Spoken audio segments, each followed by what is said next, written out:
Nah, jadi kita di eh, hari ini Bapak Ibu sudah membaca kitab Al-Baqarah ya, surah 2 yang saya ambil terjemahannya dari terjemahan bahasa Inggris dari Abdel Halem. Itu termasuk terjemahan yang sangat baik ya karena eh, Abdel Halem itu profesor yang mengajarnya di Oxford juga ya, sehingga itu cukup baik terjemahan dia dan mengandung catatan-catatan kaki juga terhadap ayat-ayat tertentu yang bisa cukup menolong kita untuk memahami Quran seperti apa ya. Lalu di halaman kita coba lihat ya salah satu komentar texting yang ditulis oleh Bu Seruni itu bilang bahwa ada cerita-cerita eh, yang umum ya ada di Alkitab Kristen juga muncul di Al-Baqarah ya. Termasuk sebenarnya Al-Baqarah itu artinya sapi ya, the cow begitu ya. Nah, itu mengacu kepada kisah yang berkaitan dengan Musa begitu ya. Ada sedikit ayat tentang lembu emas, tapi cerita the cow-nya sendiri mungkin yang menjadi signifikan dan utama untuk Al-Baqarah ini agak berbeda ya dengan kisah-kisah yang ada di Perjanjian Lama yang ada di Alkitab Kristen begitu ya. Nah, selain itu ada cerita yang sangat familiar yaitu tentang Adam dan Hawa ya. Itu ada di halaman 7 ya. Ini kalau kita lihat di sini ya, mulai dari ayat 30 begitu. Eh ini coba kita perhatikan ya karena cerita ini sangat familiar jadi mungkin penting juga untuk kita lihat ya di Quran bacaannya seperti apa ya. Ini saya share screen. Nah, ini terjemahannya Abdel Halem ya, The Cow, halaman 7, mulai ayat 30. Di sini ada tulisan prophet. Itu maksudnya sebenarnya ayat-ayat Quran itu ditujukan langsung kepada Muhammad ya, sehingga di sini adalah eh, menyapa Muhammad begitu ya. Ini tapi kata itu nggak ada, cuman di dalam kurung begitu ya. When your Lord told the angels, I am putting a successor on earth. Nah, successor ini memakai kata khusus ada di catatan kakinya ya. Kata yang dipakai itu khalifah ya, biasanya diterjemahkan vicegerent atau deputy. Eh, Kalau di bahasa Indonesia khalifah ini ya.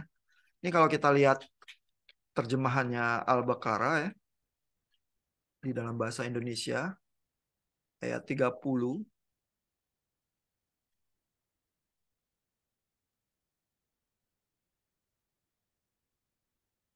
Ah, ini ya dari Quran Web ID.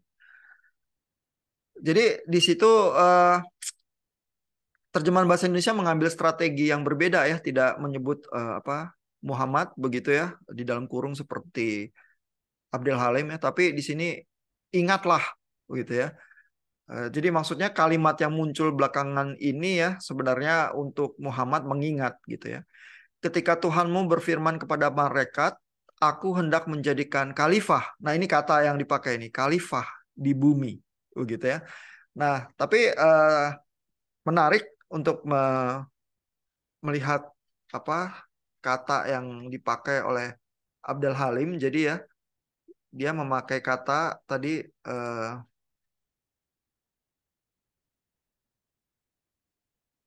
ini ya, I am putting a successor. Successor itu secara langsung kalau bahasa Inggris penerus ya. Jadi itu terjemahan yang dipilih untuk kata khalifah.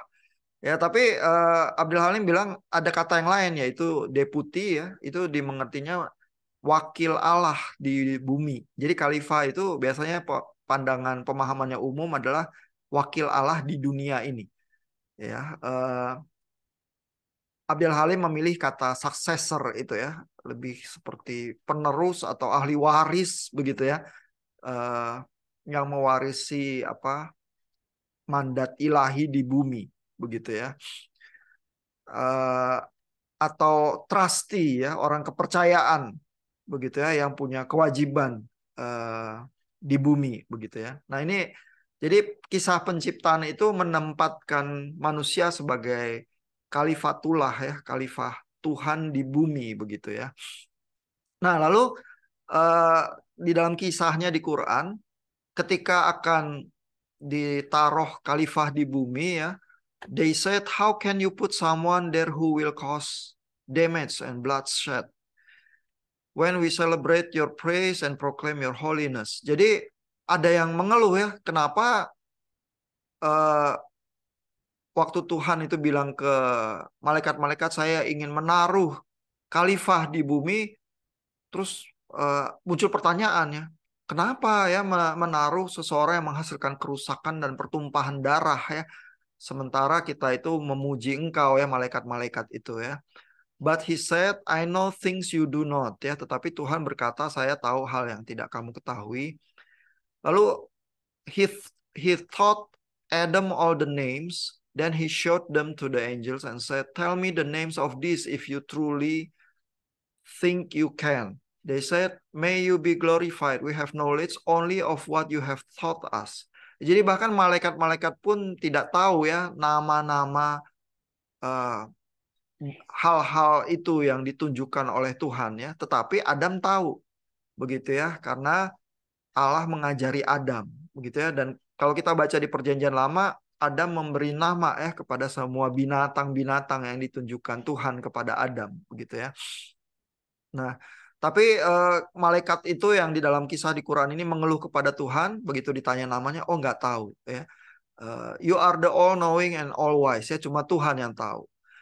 Then he said, Adam, tell them the names of these. When he told them their names, God said, did I not tell you that I know what is hidden in the heavens and the earth, and that I know what you reveal and what you conceal? Nah, jadi dengan demikian bantahan dari malaikat itu dijawab ya, bahwa Tuhan itu Maha Tahu dan juga tahu segala nama-nama, mengajari kepada Adam dan Adam bisa memberitahukan nama-nama itu, dan Tuhan tuh tahu yang terbaik ya waktu menciptakan dan meletakkan khalifah di bumi begitu ya. Lalu ayat 34, when we told the angels bow down before Adam, they all bowed, but not iblis. Ya, jadi dalam kisah ini ada malaikat yang lain yang begitu malaikat-malaikat yang lain disuruh menyembah Adam itu mau, iblis nggak mau. Ya, jadi ada figur antagonisnya juga ya, yaitu yang disebutnya iblis ya. Jadi iblis itu juga diadopsi ke dalam bahasa Indonesia ya, menjadi kata yang untuk setan begitu ya. Lalu iblis di kisah di Quran seperti apa? Who refused and was arrogant ya. Jadi sombong, tidak mau uh, menyembah Adam ya. He was one of the disobedient. Ya, jadi isu atau uh, hal tentang ketidaktaatan itu menurut Abdullah Said misalnya waktu baca Al-Baqarah itu berkali-kali muncul ya, juga di dalam kisah Musa dengan lembu itu misalnya ya, dan di dalam kisah penciptaan munculnya di dalam figur iblis ini ya. Jadi iblis dikatakan tidak taat, tidak mau ya waktu disuruh menyembah ciptaan khalifah Allah ini begitu ya. Terus we said, Adam, live with your wife in this garden. Both of you eat freely there as you will, but do not go near this tree, or you will both become wrongdoers. Jadi ada perintah ya, we ini maksudnya Allah ya, berkata kepada Adam, tinggal di taman ini ya, Taman Firdaus, boleh makan apa aja, tapi jangan mendekati pohon ini atau akan menjadi berbuat kesalahan begitu ya kalau mendekati pohon tertentu. Lalu but Satan made them sleep ya. Jadi Satan ini ya, iblis ini ya, membuat mereka jatuh ke dalam dosa ya, and remove them from the state they were in, sehingga terusir ya dari keadaan mereka yang baik di taman itu. Terus we said ya, maksudnya Allah jadi memerintahkan, get out all of you, you are each other's enemy. Terus ini ada catatan kakinya nih dia dari Abdul Halim ya. Iblis is the enemy of mankind and vice versa. Iblis is also known as syaitan atau Satan begitu ya. Jadi iblis dan setan itu dua kata yang dipahaminya sebagai figur yang sama begitu ya. Lalu Adam dan Hawa jadi terusir dan akhirnya menjadi musuh dengan iblis ya, dibuang begitu ya dari Taman Firdaus ya. On earth, di bumi, you will have a place to stay and livelihood for a time. Then Adam received some words from his Lord and he accepted his repentance. He is the ever relenting, the most merciful.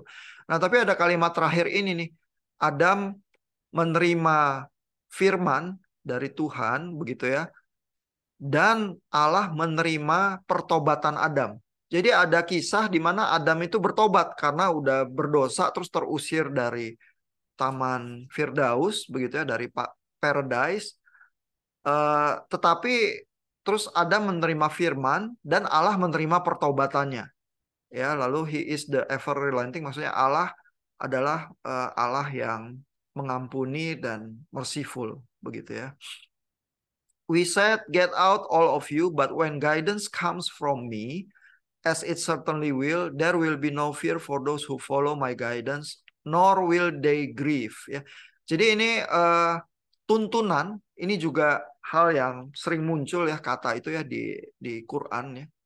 Karena tuntunan itu adalah Quran itu sendiri. Quran menjadi tuntunan untuk umat manusia bagaimana harus hidup begitu ya. Sehingga di dalam kisah Adam yang pertama ini udah ada bayangan bahwa nanti Quran itu akan diturunkan ya, tuntunan itu akan datang ya dan dibawa oleh Muhammad begitu ya. Sehingga kalau tuntunan itu datang tidak perlu lagi ada ketakutan untuk orang-orang yang mengikut Allah begitu ya. Those who disbelieve and deny our messages shall be the inhabitants of the fire and there they will remain. Tetapi untuk yang tidak mau taat, tidak mau ikut dengan tuntunan itu, maka mereka akan menjadi penghuni api. Ya, ini merefer ke neraka ya, dan di sanalah mereka akan tinggal, begitu ya. Nah, jadi kita lihat ya, walaupun kisahnya itu familiar ya untuk kita, karena ini kisah penciptaan ya, Adam dan Hawa. Tapi kalau orang Kristen membaca kejadian, misalnya ya, Adam dan Hawa jatuh ke dalam dosa. Lalu tetapi di Alkitab Kristen itu ada tulisan nanti kepala ular akan diremukkan oleh wanita.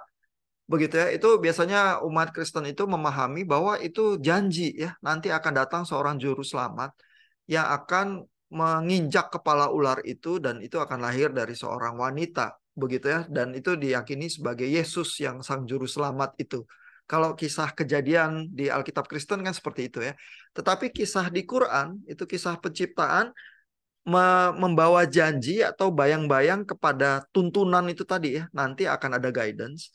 Lalu juga ada pengampunan yang diterima oleh Adam ketika Adam bertobat ya. Sehingga tidak ada konsep dosa asal di situ karena Adam bertobat dan pertobatannya diterima oleh Allah. Lalu ada reference ke arah tuntunan itu yang nanti akan datang ya, akan turun Quran dibawa oleh Muhammad dan yang mempercayai itu nanti akan beroleh selamat, sedangkan yang tidak mempercayai akan menjadi penghuni api neraka, begitu ya.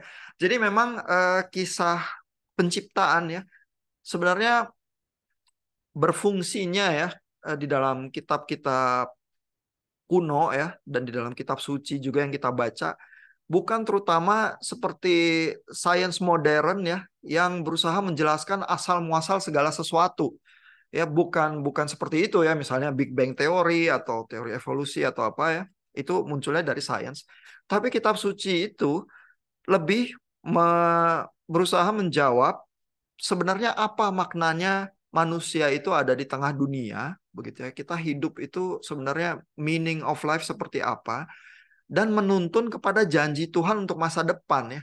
Tapi Tuhan akan menjanjikan sesuatu ya dan sesuatu itu apa begitu ya.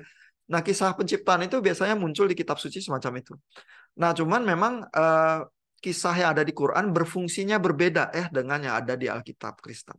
Gitu ya. Dan Bu Seruni di dalam textingnya mencatat juga ya hal-hal itu ada kisah-kisah yang familiar ya kisah Adam dan Hawa gitu baik untuk orang Kristen maupun untuk Islam sama-sama familiar kisah itu penciptaan tapi ada fungsi yang berbeda yang muncul di dalam message-nya, begitu.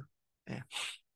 Nah, mungkin sampai di situ dulu. Ada pertanyaan, komentar dari Bapak-bapak, Bapak Ibu? Itu sedikit dari Al-Baqarah ya. Nanti kita lihat lagi bagian-bagian lain yang mungkin cukup familiar. Ada pertanyaan atau komentar?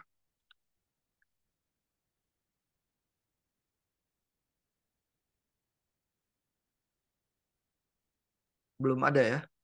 Oh, Bapak sorry ya. Kalau Gimana? bertanya bisa? Bertanya bisa. Boleh. Kalau Adam eh, eh, kisah-kisah itu kalau ada sudah bertobat ya, betul? Iya. Oh ya, saya belum mengerti, tapi kalau begitu mungkin orang Islam sampai sekarang mungkin dosanya bagaimana? Dosanya apa? Karena Kristen belum bertobat Adam ya. Iya, jadi di Alkitab Kristen tidak ada bagian ayat yang oh Adam bertobat dan tobatnya diterima oleh Allah, itu nggak ada ya. Iya ya betul. Nah, kalau di Quran ada bagian ayat itu sehingga eh, umat Islam itu tidak berpikir tentang dosa asal yang harus ditebus begitu ya oleh seorang juru selamat, melainkan yaitu ada perdobatan, ada perbuatan baik, perbuatan jahat yang nanti akan dihakimi di hari akhir. Jadi eh, message-nya di dalam kisah Adam ini adalah bertobat ya, dan bertobat ikut tuntunan yang sudah datang itu dalam bentuk Quran dibawa oleh Muhammad. Begitu sih sebenarnya message kisahnya itu. Memang berbeda ya jadi akhirnya ya Oke. dengan isi yang ada di Alkitab Kristen. Iya Pak. Nah, mungkin menjadi semacam apa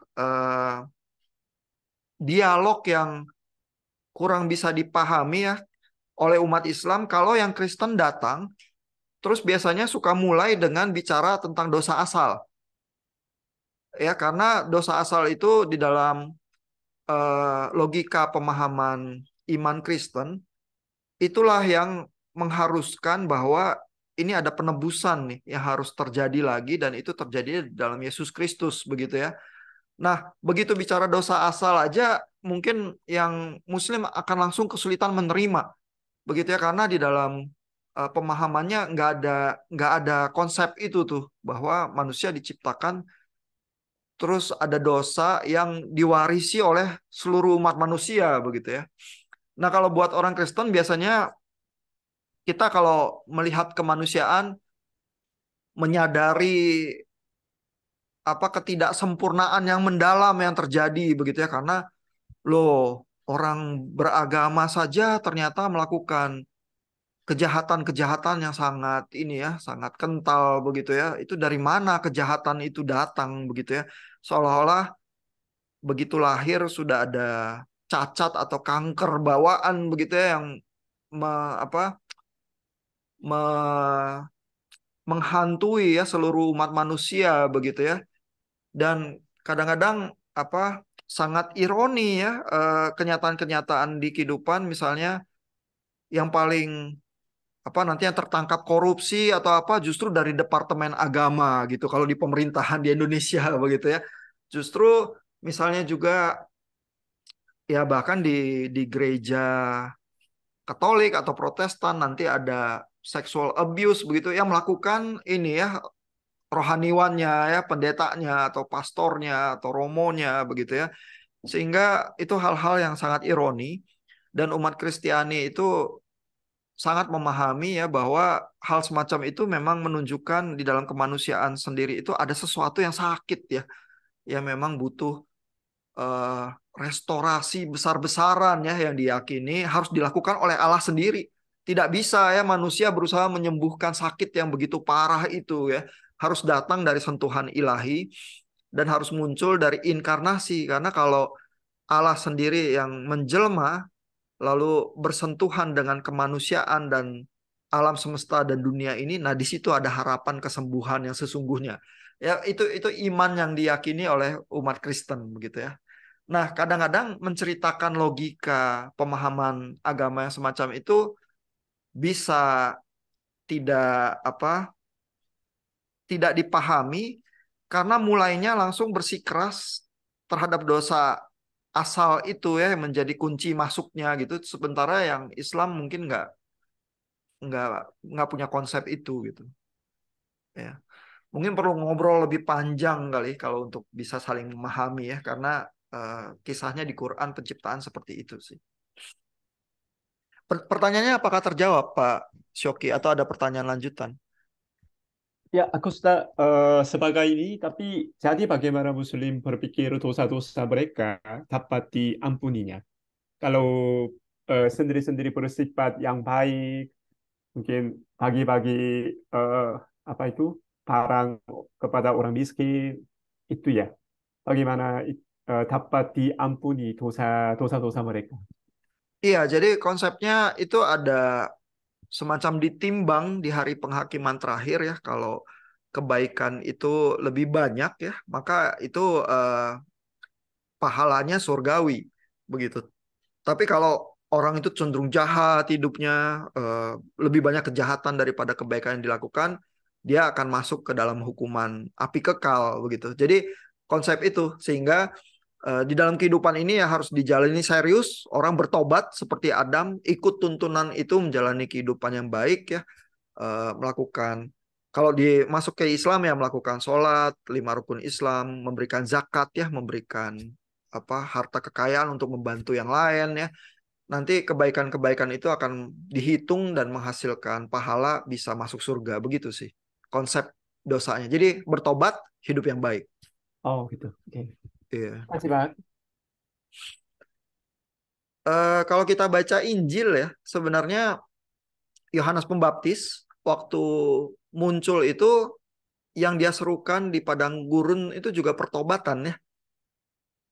Bertobatlah karena kerajaan Allah sudah dekat. Begitu ya.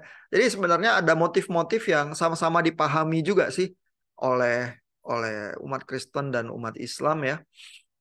Hanya mungkin umat Kristen itu lebih mendalam menjiwai kebobrokan kemanusiaan begitu ya. Bahwa manusia itu ada sesuatu yang salah yang sangat mendalam ya yang dengan usaha terbaik manusia pun mungkin tidak bisa disembuhkan kecuali oleh sentuhan ilahi langsung begitu ya. Nah, itu tampaknya orang Kristen Protestan sangat menjiwai ya pemahaman yang semacam itu gitu. Kalau di Quran konsep itu jadi nggak ada. Nah, mungkin itu ya. Mudah-mudahan paling tidak menjawab sementara ya. Nah, kita lihat lagi ya bagian yang penting dari Al-Baqarah ini. Ini dari ini halaman ke-9 ya, ayat 67 nih. Nah, Al-Baqarah itu kan artinya the cow ya, sapi ya. Sehingga cerita mana sih yang sangat signifikan ya, yang dianggap menjiwai seluruh surah kitab ini ya. Itu kisah lembu ini dengan Musa ini nih, mulai ayat 67. Ya, kalau kita coba baca ya ayat 67. Remember when Moses said to his people, God commands you to sacrifice a cow. Ya, jadi di sini ada persoalan mengorbankan sapi, ya, sapi korban. Lalu they said ya, jadi waktu Musa memerintahkan orang-orang untuk Tuhan itu menyuruh untuk membuat korban sapi. Lalu mereka berkata ya, are you making fun of us? Jadi orang itu protes ya, apa kamu mempermainkan kita gitu ya? Protes terhadap Musa waktu Musa itu menyuruh orang-orang membuat korban sapi ya. He answered, God forbid that I should be so ignorant. They said, call on your Lord for us to show us what sort of cow it should be. Jadi orang-orang protes terus tanya-tanya ya, mempersulit diri begitu ya. Eh, jadi apa jenis sapi yang harus dikorbankan? Lalu Musa menjawab ya, he answered, God says it should be neither too old nor too young ya. Jadi nggak boleh terlalu tua, nggak boleh terlalu muda, but in between. So do as you are commanded. Jadi lakukan hal yang diperintahkan ya. Tapi mereka komplain lagi ya orang-orang itu ya terhadap Musa. They said, call on your Lord for us to show us what color it should be. Jadi warnanya apa? Harusnya ya mereka tetap komplain, tetap tanya ya. Lalu Musa menjawab, he answered, God says it should be a bright yellow cow. Jadi harus sapi berwarna kuning cerah, pleasing to the eye, ya, menyenangkan untuk dipandang, ya. Tapi mereka protes lagi, ya. They said, call on your Lord for us to show us exactly what it is. All cows are more or less alike to us, ya. Jadi mereka komplain terus, ya. Coba tunjukkan yang mana, semua sapi kan sama aja, ya. With God's will we shall be guided, ya. Jadi kalau dengan kehendak Tuhan kami akan dituntun, kami akan ikut tuntunan gitu. Jadi isu ini ya, motif ini ya, bahwa Tuhan itu memerintah orang melawan, nggak mau ikut tuntunan ya, dan kata tuntunan itu kembali muncul begitu ya. Ini mencerminkan juga konteksnya pada saat itu ya, perkembangan Islam ya, bahwa ada kelompok-kelompok yang melawan, eh, tidak ingin taat begitu ya, tapi ada kelompok-kelompok yang menerima ya, sehingga sama seperti fungsinya seperti ayat Adam dan Hawa itu tadi ya. Di bagian ini motif disobedient ya, melawan, nggak mau ikut ya, ini muncul lagi juga ya di dalam diskusi dengan Musa semacam ini, antara orang-orang itu yang disuruh mengorbankan sapi itu ya. Lalu akhirnya ini Musa menjawab ya di ayat 71, he replied, it is a perfect and unblemished cow, not trained to till the earth or water the fields. Ya, jadi sapi yang harus dikorbankan itu harus yang tidak bercacat, yang tidak dilatih atau dipakai untuk membajak tanah atau mengairi sawah ya. They said, now you have brought the truth. Ya, jadi sekarang Musa sudah membawa kebenaran. And so they slaughtered it. Ya, jadi mereka taat ya, menyembelih sapinya. Though they almost failed to do so ya, walaupun mereka hampir gagal katanya menyembelih sapi itu ya. Jadi karena saling bertanya-tanya, menyusahkan Musa, menyusahkan diri begitu ya. Lalu ayat 72, then when you Israelites ya, maksudnya you ini dikasih tanda kurung, tafsirnya adalah orang Israel ya. Kalau orang Israel itu membunuh seseorang ya, when you Israelites killed someone and started to blame one another, although God was to bring what you had concealed to light, we said strike the body with a part of the cow. Thus God brings the dead to life and shows his sign so that you may understand. Jadi konteksnya sebenarnya ini dari ayat di Perjanjian Lama ini. Jadi kalau ada yang pembunuhan yang terjadi di kalangan Israel, mereka harus mengorbankan sapi ya. Nah, ini di terjemahan Quran bahasa Indonesia ya, itu ada referensinya ke Perjanjian Lama ya. Coba kita lihat ya, ayat 72 Al-Baqarah ya. Nih kita cari. Ayat 72 ya. Dan ingatlah ketika kamu membunuh seseorang, lalu kamu tuduh-menuduh tentang itu, tetapi Allah menyingkapkan apa yang kamu sembunyikan. Ini kalau dilihat tafsirnya ya, ini tafsir dari Kemenak ya.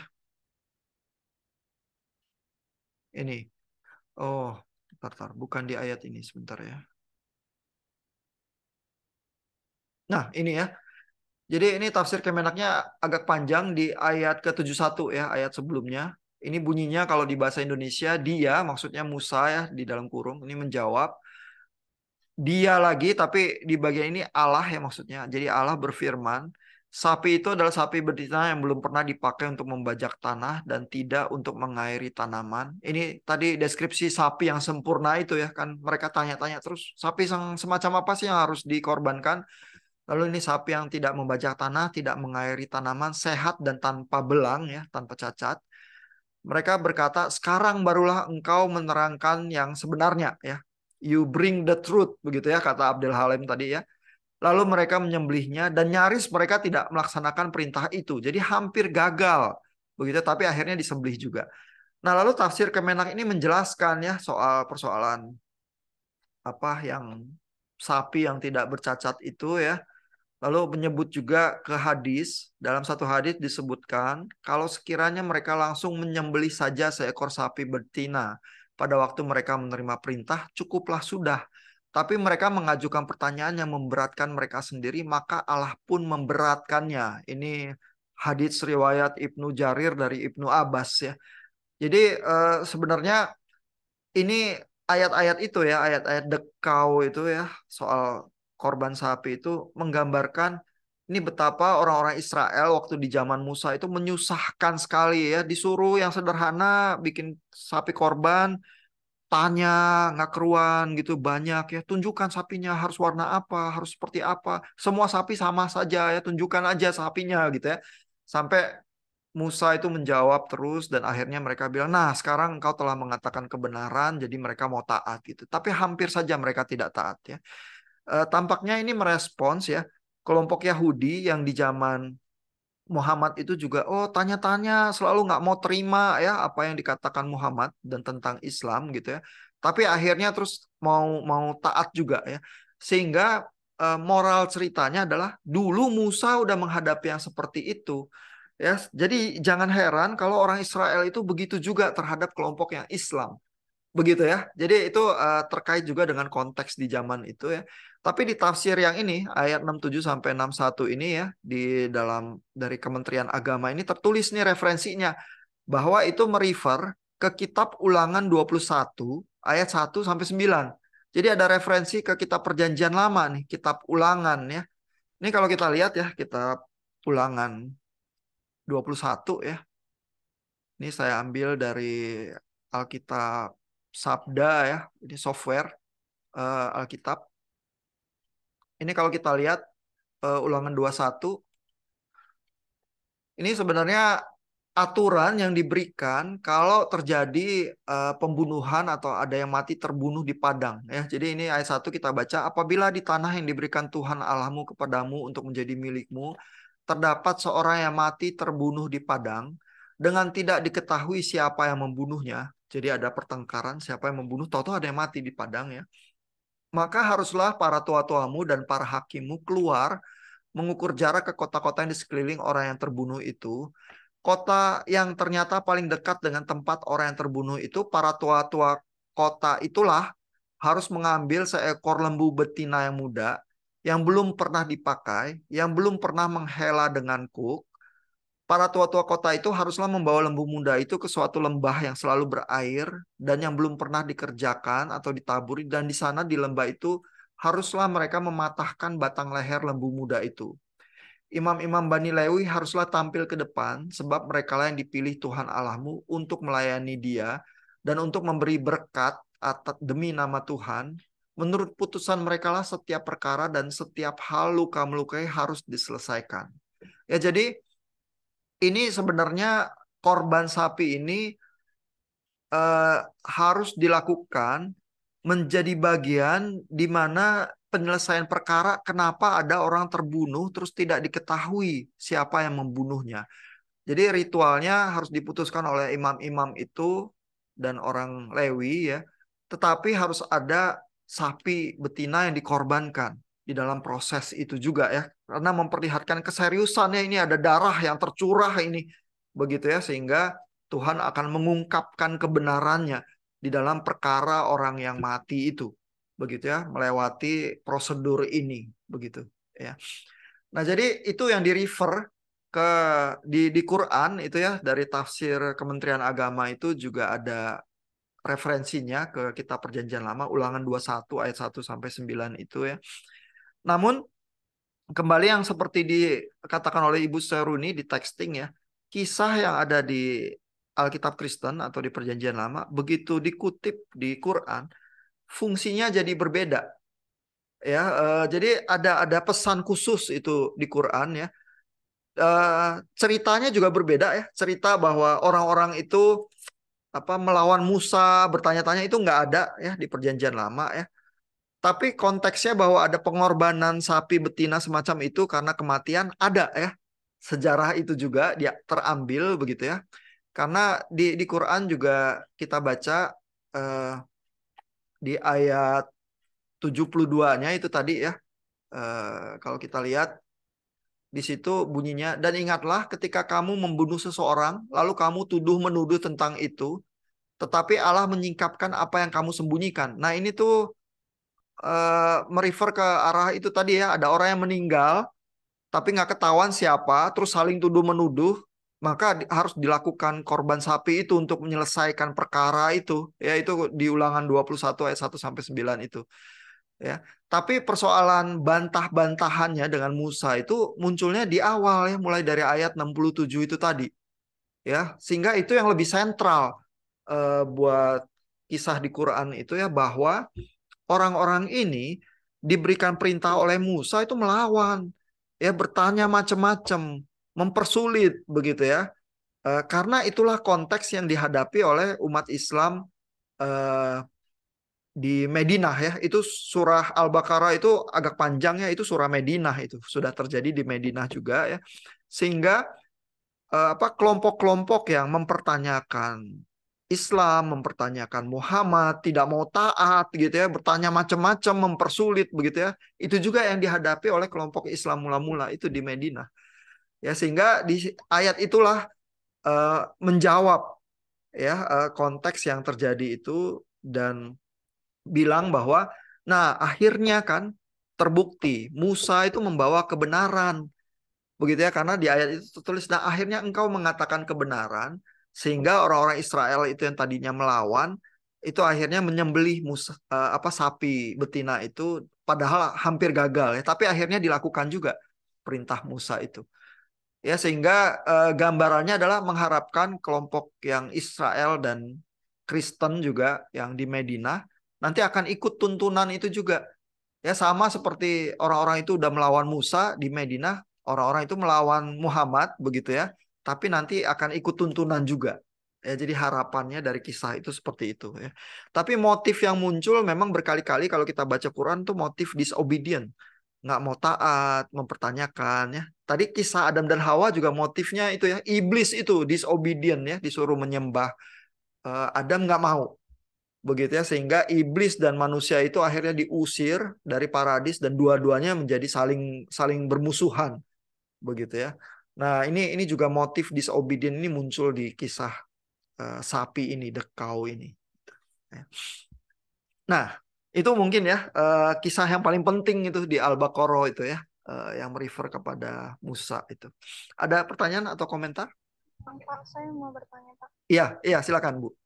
Ya, menarik gitu ya, karena apa namanya, dari itu kan yang menjadi inti kan ya, yang tentang lembu itu, dan itu kan merujuk kepada orang Israel sendiri. Tapi adakah, maksudnya mereka itu mengutip dari mana kisah itu, sedangkan di sejarah mungkin nggak ada, atau di kitab-kitab sebelumnya juga tidak ada. Apakah itu juga yang dimaksudkan, maksudnya mereka diilhamkan sendiri kisah itu gitu, mereka berpikir seperti itu ya Pak? Iya, ini pertanyaannya berarti referensinya di Perjanjian Lama nggak ada, berarti tahu dari mana begitu ya.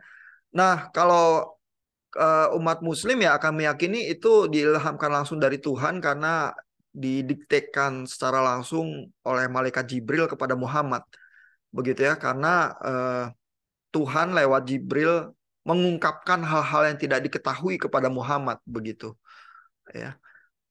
Nah, tapi kisah ya bahwa yang teks itu nggak ada ya, tetapi eh, di teks yang berikutnya di refer dalam bentuk yang berbeda ya. Itu juga muncul dalam tradisi Kristen sih. Misalnya kalau Bapak Ibu baca kisah atau surat Paulus ya di Perjanjian Baru ya. Misalnya di 1 Korintus 10 ya, di situ Paulus bilang ada batu karang yang mengikuti Israel di padang gurun. Batu karang itu adalah Kristus. Begitu ya. Padahal kalau kita baca ya di Perjanjian Lama nggak ada itu ya. Di mana ada teksnya batu karang mengikuti Israel di padang gurun begitu ya. Eh, Coba ya saya kasih lihat ayatnya ya. 1 Korintus. Sebentar. 1 Korintus 10.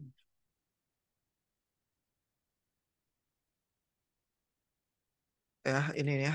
Paulus bilangnya seperti ini nih. 1 Korintus 10 ayat 4. Jadi ini juga merefer ke Musa ya. Saya bacain mulai dari ayat 1 ya. Paulus menulis 1 Korintus 10 mulai ayat 1, "Aku mau supaya kamu mengetahui saudara-saudara bahwa nenek moyang kita semua berada di bawah perlindungan awan dan bahwa mereka semua telah melintasi laut." Jadi itu ada tiang awan, tiang air melintasi Laut Merah ya. Ke arah kisah itu ya referensinya. "Untuk menjadi pengikut Musa, mereka semua telah dibaptis dalam awan dan dalam laut. Mereka semua makan makanan rohani yang sama. Dan mereka semua minum minuman rohani yang sama. Sebab mereka minum dari batu karang rohani yang mengikuti mereka. Dan batu karang itu ialah Kristus." Ya, jadi di dalam bayangan Paulus ada batu karang yang mengikuti Israel kemana-mana di padang gurun. Dan batu karang itu adalah Kristus. Nah, kenapa bisa ada tafsir seperti itu ya? Karena kan Israel bertahan hidup ya di padang gurun, dan Musa kan di dalam kisahnya memukul batu karang sehingga muncul air ya, sehingga Israel bisa bisa minum gitu ya, dan tidak mati ya seluruh bangsa Israel itu di padang gurun gitu ya. Nah, tapi kan Israel pindah-pindah ya, 40 tahun di dalam kisahnya ya, pindah-pindah di padang gurun begitu ya, eh, dan nggak mati begitu. Jadi logikanya dari mana mereka bisa terus bertahan hidup? Pasti batu karang yang menghasilkan air itu yang diberikan oleh Musa mengikuti mereka kemana-mana, sama seperti tiang awan dan tiang api itu. Jadi logikanya begitu tuh.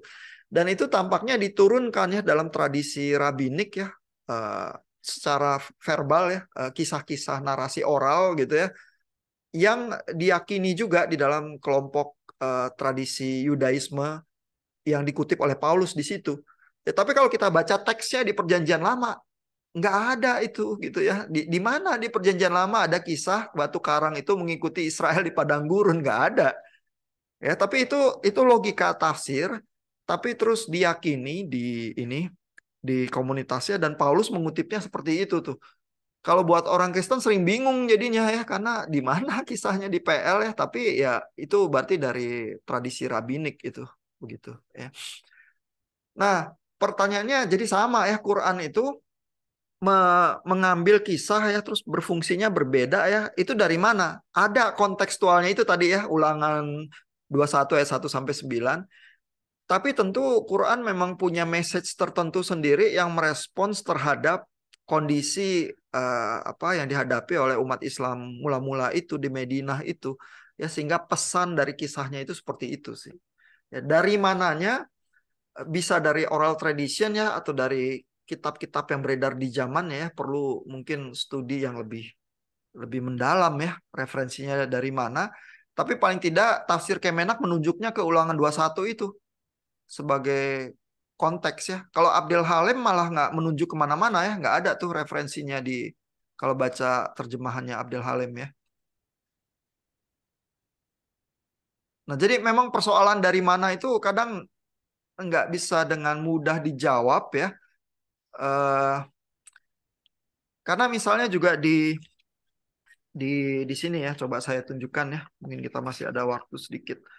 Eh, ada kisah di mana Yesus apa membuat itu ya, apa, burung hidup dari burung tanah liat begitu ya. Itu di ayat, iya ini nggak ada di catatan saya ya. Nah itu kan juga nggak ada ya di Injil kisah itu ya. Sehingga pertanyaannya juga itu munculnya dari mana begitu kisah itu ya. Nabil Qureshi itu di dalam bukunya ya merefer kepada Gospel of Infancy of Thomas. Itu kisah kitab mungkin diprediksinya mungkin abad keempat ya. Jadi Injil yang agak telat itu Injil apokrifa gitu. Tapi ada teks yang punya kisah yang semacam itu, cuman diyakini tidak otentik oleh kalangan Kristen ya, sehingga tidak masuk ke kanonnya Kristen. Karena juga agak terlambat ya, lewat dari abad kedua begitu ya, sehingga diyakini tidak merepresentasikan kisah Yesus itu dengan cukup dekat kepada waktunya begitu ya. Nah, jadi bisa ada kitab-kitab yang lain yang menjadi acuan, bisa juga dari oral tradition, dari mana pastinya bisa sulit untuk dipastikan karena memang seperti Bapak Bambang Ruseno bilang di bukunya, bahwa terjemahan dalam bahasa Arab dari kitab Perjanjian Lama dan Perjanjian Baru itu datangnya sesudah zaman Muhammad, begitu ya.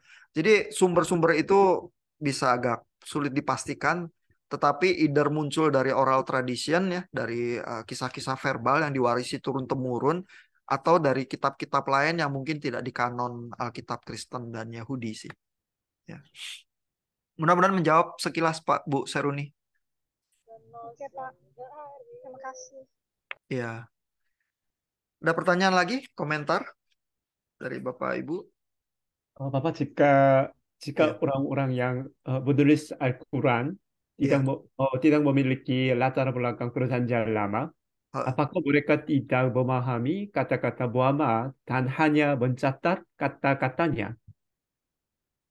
Iya, jadi Karena saya sudah mm-mm. sudah yang tadi sudah terjemah Quran Iya, bahasa Korea, tapi saya juga tidak memahami, bingung sekali. Tapi sedikit tahu sih karena saya latar belakang apa itu perjanjian lama ya, karena kata-kata mana, dan sapi, dan Musa itu ya. iya, iya. Tapi nggak tahu perjanjian lamanya, mungkin sangat susah sih itu isi Al-Quran.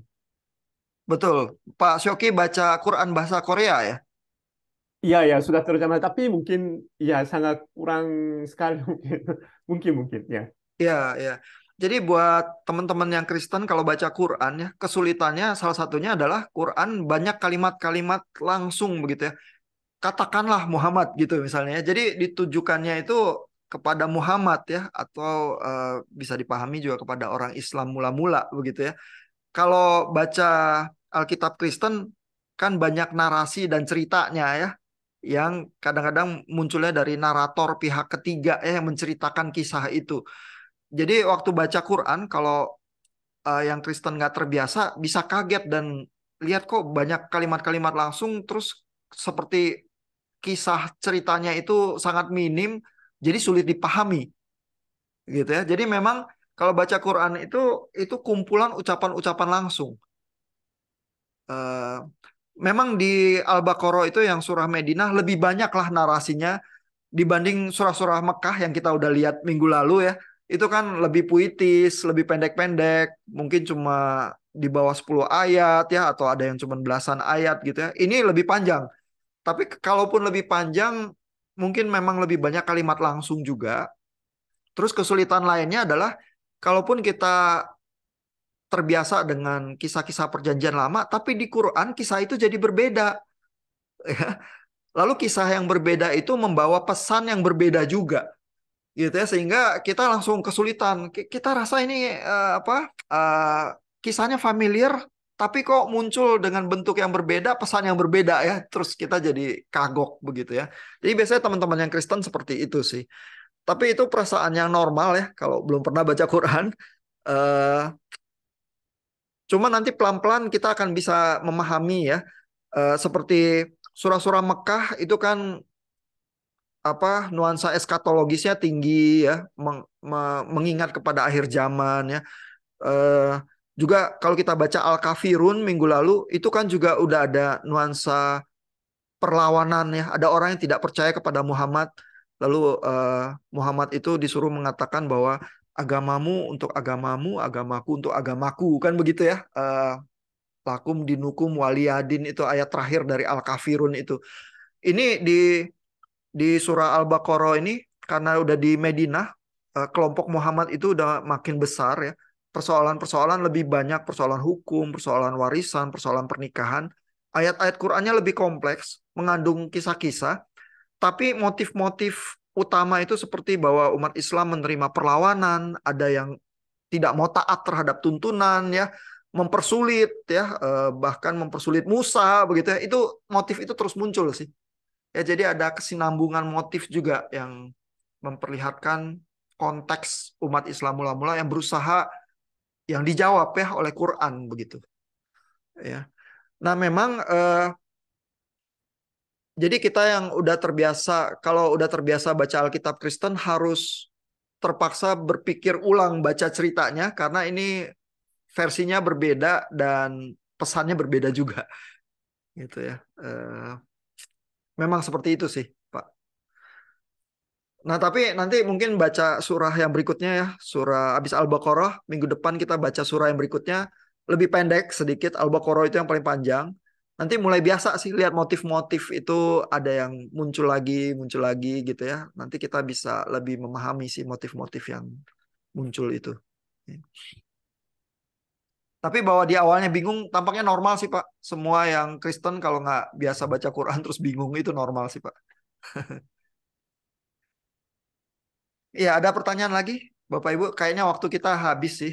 Tapi kalau ada pertanyaan terakhir mungkin komentar.